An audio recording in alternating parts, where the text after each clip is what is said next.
গাইছ ৰুমতে আছোঁ আৰু ৰুমত এইফালে কল লাগি আছে আৰু এটা বস্তু দেখাই আছোঁ আপোনালোকক চাব। এইজোপা চাওক নাৰিকল গছ, জুম কৰি দিছোঁ অলপ, কিমান নাৰিকল লাগি আছে আৰু খোৱা মানুহ নাই মানে।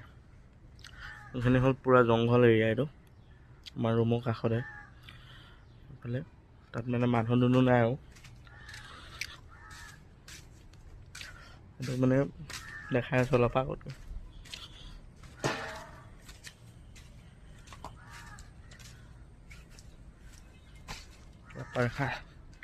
এইটো চাওক পূৰা জংঘলত হৈছে, নাৰিকল কিমান লাগি আছে,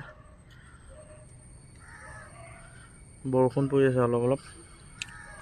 ইয়াত খোৱা মানুহ নাই, তলত নাৰিকল পুলি একদম পূৰা ভৰ্তি, এইফালে এয়া নাৰিকল পুলি আৰু এইফালেও আছে, এইফালেতো পূৰা ভৰ্তি হৈ আছে। এইজোপা আৰু এজোপা দেখিছে নাই, ইয়াত খোৱা মানুহ নাই।